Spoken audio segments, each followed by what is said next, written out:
कहानी बार brings you a cocktail of stories in English and in हिंदुस्तानी। मैं हूं ऋचा और आज मैं आपके लिए लाई हूं लेखिका शांता कौल की कहानियों का एक छोटा सा खजाना उनकी सुप्रसिद्ध किताब काली रात का सूरज से। हमारी आज की कहानी है दायरे। विभा हाथ पोंछती पोंछती अपने कमरे में चली गई। हाथ का तौलिया एक तरफ रखकर खिड़की के पास खड़ी रही।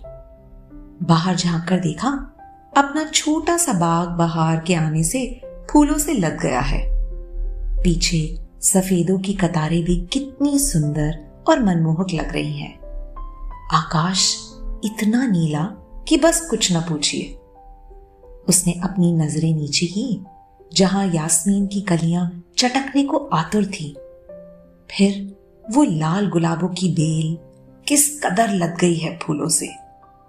पत्ते कहीं नजर ही नहीं आते और इस तरफ पैंजी और ट्यूलिप की क्यारियां भी जो भरकर खिली हैं। वाह!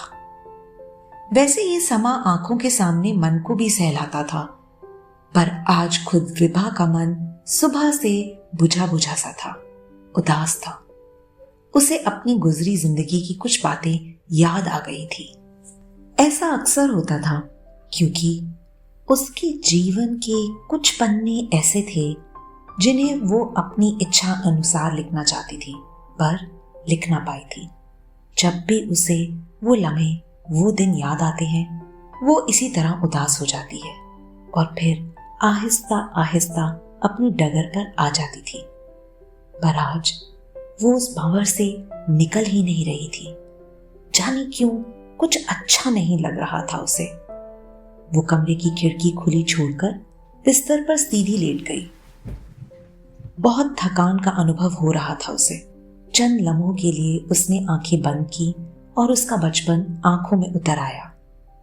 वो माँ बाप का घर, जहां वो अपनी 2 भाई बहनों के साथ बड़ी खुशी से रह रही थी।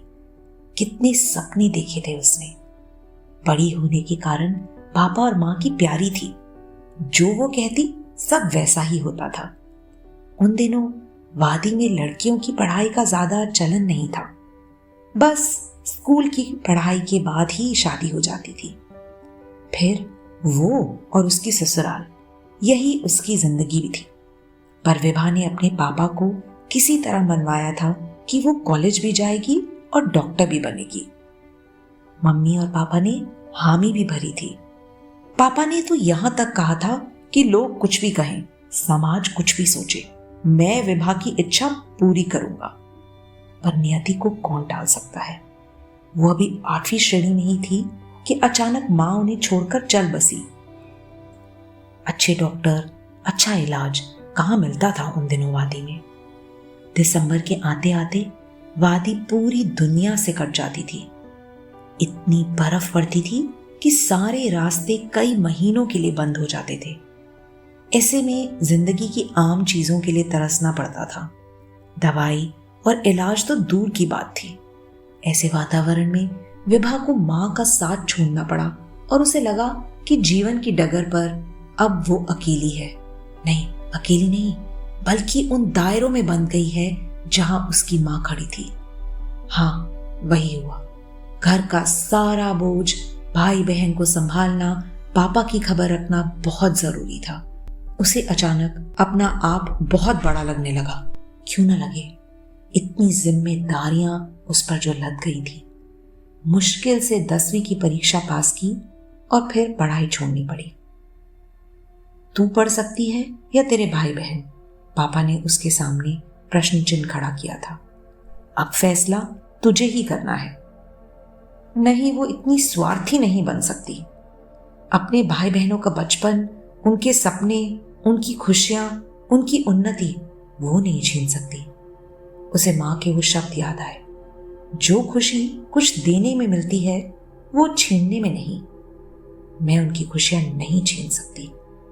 और उसने पापा के हाथ में हाथ देकर कहा था, पापा आप निश्चिंत रहिए। क्या हुआ अगर मैं कुछ नहीं बन पाई? छोटी बनेगी, मेरा भाई बनेगा, आप दुखी ना हो। पापा ने बहुत प्यार से उसके सर पर हाथ रखकर कहा था, मुझे तुमसे इसी जवाब की आशा थी। तुम तो अपनी माँ की छाया हो। और विभा को लगा था कि माँ के बनाए दायरों के अलावा उसने अपने चारों ओर एक और दायरा बना दिया है। आज उसको लग रहा था कि वो अनगिनत दायरों के बीच खड़ी है। एक चक्रव्यूह है उसके चारों ओर, जहां से वो कभी भी बाहर नहीं निकल सकती। समय गुजरता गया, समय की गति कभी रुकती नहीं। विभा की शादी हुई, अच्छा परिवार मिला और उसने पूरी ईमानदारी से परिवार को अपनाया और वो खुद अपने चारों ओर दायरे खींचती गई। सास ससुर की सेवा, पति की आज्ञा का पालन, बच्चों के लिए प्यार, अपना कर्तव्य। रिश्तों की डोरियों को संभालते संभालते वो उन्हीं डोरियों में उलझती चली गई।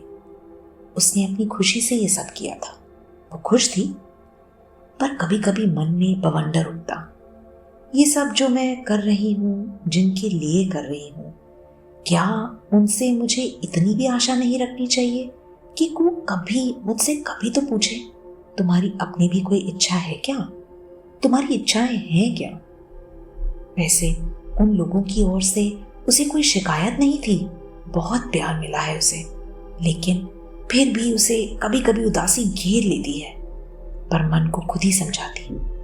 आखिर उन्हें क्या मालूम मेरे अंतर में क्या है। कभी मैंने भी तो कोशिश नहीं की कि अपने मन की बात उन तक पहुंचाने की, पर क्या होता उससे? वो मंजिलें पीछे छूट गई थी। वो अपने ढंग की जिंदगी जीना चाहती थी, अपनी पहचान बनाना चाहती थी। वो सब नहीं हुआ, पर उसे किसी से शिकायत भी नहीं है। फिर भी उसे लगता है कि यहाँ वो केवल एक मोहरा है जो औरों की मर्जी से आगे पीछे होता रहता है, बस, और कुछ नहीं। बाहर कुछ खटका हुआ। विभा की मिची आंखें खुल गईं और नजरें खिड़की से बाहर गईं, जहां नीला आकाश झलक रहा था।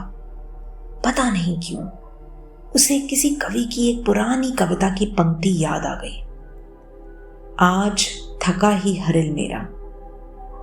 सोचो ने करवट ली, क्या मैं भी उसी हरिल की तरह थक कर गिर जाऊंगी? नहीं, ऐसा नहीं होगा। वो बिना सोच के नीली आकाश को निहारती रही, जहां बाहर आने के साथ साथ अबाबीलों के झुंड उड़ाने भर रहे थे। कभी वो भी इसी तरह जीवन के अंबर पर उड़ाने भरने की सोच रही थी। कितनी खुश थी वो उन दिनों।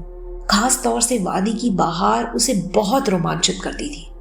माँ से बोली थी एक दिन, मैं इन फूलों से, तारों से, पक्षियों से बातें करना चाहती हूँ, एक साथ अपने अंदर समोना चाहती हूँ।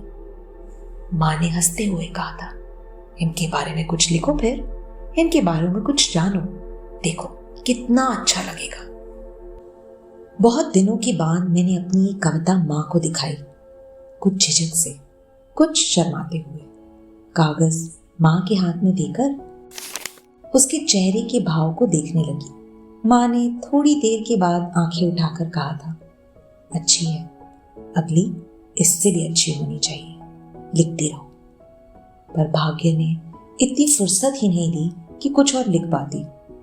वो कविता भी अब याद नहीं, चंद पंक्तियां याद आई और वो गुनगुनाने लगी। उस पर्वत पर एक टिटहरी चोंच में लाई भर कर खुशियां, मैंने अपनी झोली डाली, उड़ी तभी वो पंख पसारे, मुझ तक पहुंची बस परछाई। उसने एक आह भरी, हाँ बस वही परछाई मुझ तक पहुंची और कुछ नहीं। लंबी सांस लेकर उसने आंखें बंद की। उसे लगा वो एक परिंदा है जो उस खुली खिड़की से पंख पसारे दूर आकाश में विचरण कर रहा है, दूर और दूर, ऊपर ही ऊपर जा रहा है।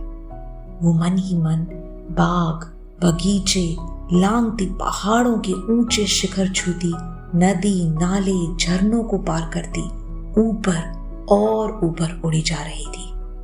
उसे लगा इंद्रधनुष के सारे रंग उसके शरीर से लिपटे हैं और वो आकाश गंगा पर पैर धरे आहिस्ता आहिस्ता चल रही है। एक एक तारे को छूती हुई आगे ही आगे जा रही है। उसके कानों ने एक हल्की सी मीठी सी हंसी सुनी, ऐसी हंसी जैसे नुपुर खनकते हैं, जैसे झरनों का संगीत बजता है। उसने मुड़कर देखा, ये सब तारे उसी की बातें कर रहे हैं। उसको ऐसे लगा ये नन्हे मुन्ने टिमटिमाते तारे उसी की ओर देख रहे हैं। उसके अंदर तक एक खुशी की लहर दौड़ गई। वो और उड़ना चाहती थी, दूर दूर तक, इन सीमाओं से आगे और आगे। उसके किचन में छन्न से कोई चीज गिरी और तंद्रा टूट गई। बहुत थकी थकी बाहर गई। माँ जी के कमरे में झांक कर देखा, वो सो रही थी। पानी का गिलास पीकर वापस आई। उसे समझ नहीं आ रहा था कि उसे क्या हो गया है। आज उसे क्यों इतनी बेचैनी हो रही है। उसका घर है, बच्चे हैं, पति है, सब कुछ ठीक है, पर वो ठीक क्यों नहीं? क्या बात है? वो उठी, कपड़े बदले और सीढ़ियां उतरने लगी। पीछे से आवाज आई, कहाँ जा रही हो विभा? मालूम नहीं, ये कहकर वो बाहर निकल गई और बिना किसी लक्ष्य के वो चलती रही। वो कहां से कहां पहुंची उसे इस बात का ध्यान ही नहीं।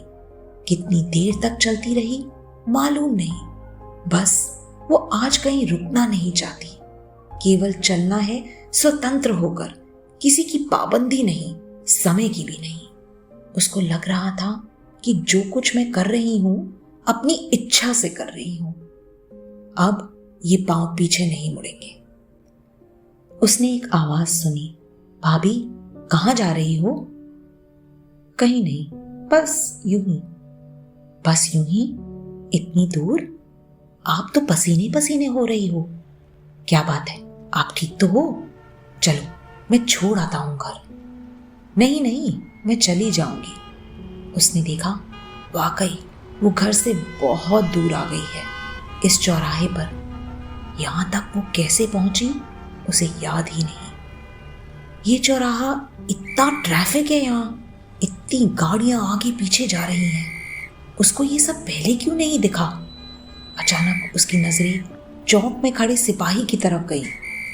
देखती रही उसे, जैसे पहली बार इस तरह सिपाही को देखा हो। वो भी तो मेरी तरह इस गोल दायरे में बंद है और मशीन की तरह उसके दोनों बाजू सारे ट्रैफिक को कंट्रोल कर रहे हैं। एक ख्याल आया विभा को, अगर ये सिपाही चौक छोड़कर कहीं चला जाए तो क्या होगा? गाड़ियां एक दूसरे से टकराएंगी, किसी को भी सही दिशा नहीं मिलेगी, कितनी दुर्घटनाएं हो सकती हैं। अचानक विभा को लगा, ये चौक का खड़ा सिपाही मैं ही हूं और मेरे इशारे पर ये सब चल रहे हैं। जिसको रोकती हूं वो रुकता है, जिसको संकेत करती हूं वो चलता है। और अगर मैं ये सब बंद करूं तो क्या होगा मेरे घर का? दिशाहीन हो जाएगा। उसके पांव वापस मुड़ने लगे। घर पहुंचना चाह रही थी, पर रास्ता लंबा होता जा रहा था। तब उसे इस बात का ध्यान आया कि वो घर से कितनी दूर आ गई है। इस ख्याल से ही उसकी गति तेज हो गई। किसी तरह वो अपने घर के दरवाजे पर पहुंच गई। पट खोलकर देखा, माँ जी बाहर बरामदे में उसकी राह देख रही है। विभा बेटी कहाँ गई थी? मुझे बहुत चिंता हो रही थी। कहीं नहीं, यहीं थी। विभा ने माँ जी का हाथ पकड़ लिया और अंदर ले गई। उसे लगा कि माँ जी को सहारे की जरूरत नहीं, आज खुद विभा को सहारे की जरूरत है। उसने माँ जी का हाथ जोर से थाम लिया। अंदर जाते जाते माँ जी बोली, विभा बेटी वो देखो, वहां एक जाला लगा है। घर में जाले अशुभ मानते हैं। हाँ, अभी उतारती हूं। और वो मन ही मन बोली, हाँ, मुझे मकड़ी नहीं बनना है, मैं सिपाही हूं, ट्रैफिक का सिपाही, इस घर रूपी चौक का सिपाही।